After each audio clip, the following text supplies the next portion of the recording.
লাজ চৰম নথকা নেতাৰ কথাবোৰ কিমান গ্ৰহণযোগ্য। নেতাৰ কথা শুনিয়ে সমাজৰ অধিক সংখ্যক সভ্য ভদ্ৰলোকে মন্তব্য কৰে। এনে ৰাজনৈতিক নেতাৰ মন্তব্যবোৰ সমাজৰ বাবে কিমান বিষাক্ত সেয়া হয়তো কোনেও ভাবিব নোৱাৰে। হওক সিদিনা ভূপেন বৰাৰ এটা হাতৰ ইংগিতক লৈ কোনে কি কোৱা নাছিল। বিজেপিৰ একাংশ নেতাই কি কৈছিল ভূপেন বৰাক লৈ এবাৰ ভালকৈ শুনক। কালি কামাখ্যা মন্দিৰ দৰ্শন কৰি অহাৰ পিছত বাছৰ ওপৰৰ পৰা ভূপেন বৰা, দেৱব্ৰত শইকীয়াই বৰ বেয়া এটা ইংগিত দিছে। মই এইটোৰ ওপৰত আপোনালোকক আজি কেবিনেট ব্ৰিফিঙৰ পিছত মই ক'ম। এতিয়া শুনক বৰ্তমান ভূপেন বৰাৰ প্ৰসংগত এইকেইজন নেতাই কি কৈছে। ভূপেন বৰা ডাঙৰীয়াক সাক্ষাৎ কৰিবলৈ আহিছিলোঁ।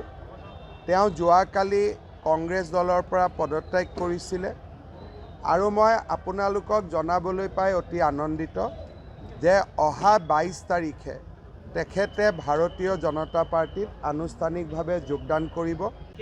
এইটো ভূপেন বৰাৰ প্ৰতি মোৰ সন্মান। যোৱাকালি ৰাতিয়ে ভূপেন বৰা ডাঙৰীয়াৰ লগত মই কথা পাতিছিলোঁ। তেওঁ বিজেপিত যোগদান কৰাৰ সিদ্ধান্ত যোৱাকালিয়ে আমি কথা পাতি লৈছিলোঁ। কিন্তু ভূপেন বৰাৰ যিটো তেওঁৰ যিখিনি সেৱা বা তেওঁৰ যিখিনি জনকল্যাণমূলক কাম, যেনেকৈ বিহপুৰীয়াত মাধৱদেৱ কলাক্ষেত্ৰ আমাৰ চৰকাৰৰ দিনত হৈছিল, কিন্তু মাটি বাৰী ভূপেন বৰাই কৰি দিয়া আৰম্ভণি তেওঁ, মাধৱদেৱ বঁটা আৰম্ভণি তেওঁ।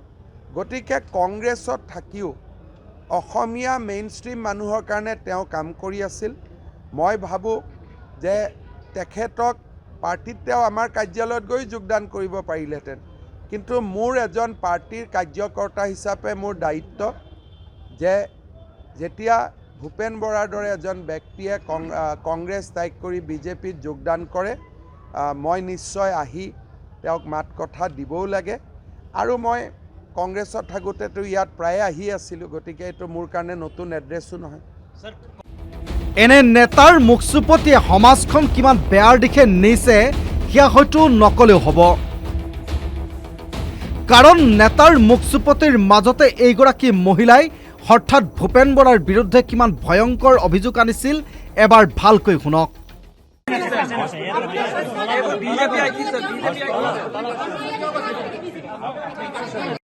ছেকেণ্ডত ভূপেন বৰা ডাঙৰীয়াই চিধাই মোক এনেকৈ টাচ কৰিছে, তুমি মনে মনে থাকাছো, তুমি মনে মনে। এইটো কি? এইটো কেনেকুৱা কথা হ'ব পাৰে? তেওঁতো মোৰ হাজবেণ্ড নহয় না, মোৰ ভাই ককাই হয়। তেওঁ মোক এনেকৈ কেলে টাচ কৰিব? সেইটো কথা কোৱাৰ কাৰণে তেওঁলোকে চিধাই বিজেপি গৌবেগ, বিজেপি মুণ্ডাবাদ, মানৱ ডেকা মুণ্ডাবাদ। সেইটো কেনেকুৱা কথা হ'ব পাৰে? আমি জাষ্ট তেওঁক কথাটো সুধিছোঁহে যে আপোনাক মেডিকেল কলেজখনলৈ আহি আপোনালোকৰ কেনেকুৱা লাগিলে। সেইটো কথাতে মানৱ ডেকাৰ নাম ওলাই গ'ল, আমাৰ CM ছাৰৰ নাম ওলাই গ'ল। কি কাৰণে ওলাই গ'ল? এইজন ভূপেন বৰাকো ভালকৈ চিনি থওক। ভূপেন বৰা বিজেপিলৈ কেতিয়াও নাযায়। কাৰ শপত খাইছিল ভূপেন বৰাই এবাৰ ভালকৈ শুনক।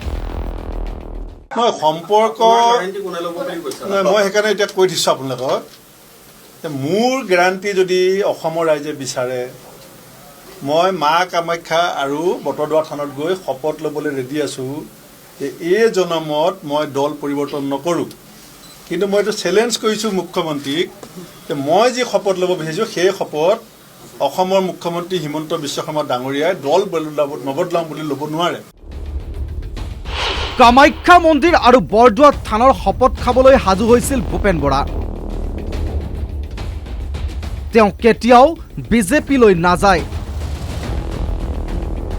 তাতকৈ ডাঙৰ কথা, শনিবাৰে আৰু দেওবাৰে কংগ্ৰেছ দলত থাকি বিজেপি আৰু মুখ্যমন্ত্ৰীক দিছিল গোৱাল গালি। আৰু মঙলবাৰে কি কৈছে শুনক ভূপেন বৰাই। মোক একাষৰীয়া কৰাটো এটা বেলেগ কথা, কিন্তু দলটো এতিয়া মাজুলীত যেতিয়া আমাৰ গাড়ীখন গৈ পালে, তালৈ কোন যাব লাগে কোন যাব নালাগে সেইটো দলে সঠিককৈ সিদ্ধান্ত ল'ব নোৱাৰে। গতিকে তেনেকৈ দল কৰিলে দলৰ ভৱিষ্যত কি হ'ব সেইটোতো সকলোৱে জানে, গোটেই সংবাদ মাধ্যমে চবেই জানে চব কথা। এতিয়া আপোনাক বুজনি দিব এলায়েন্স পাৰ্টনাৰবিলাকে জানে, সকলো ৰাইজে জানে কি ঘটি আছে ভিতৰত।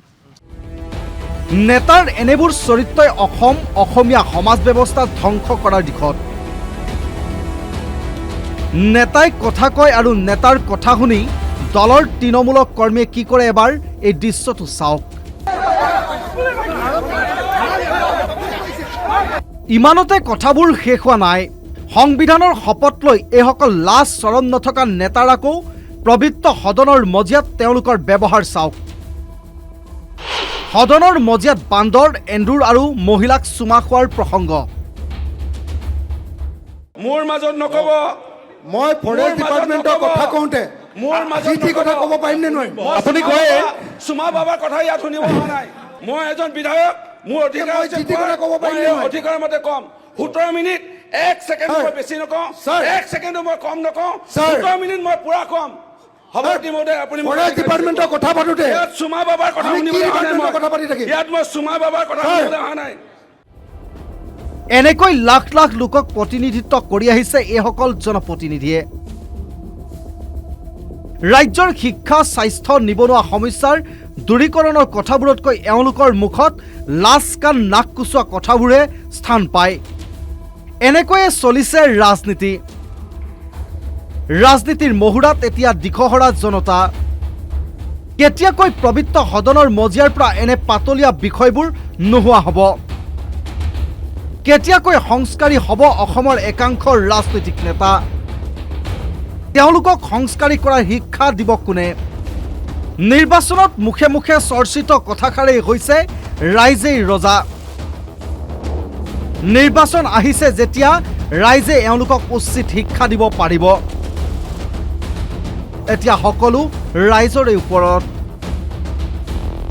ৰাইজে কি ক'ব সেয়া কোনে শিক্ষা ল'ব? News desk report, the news plus.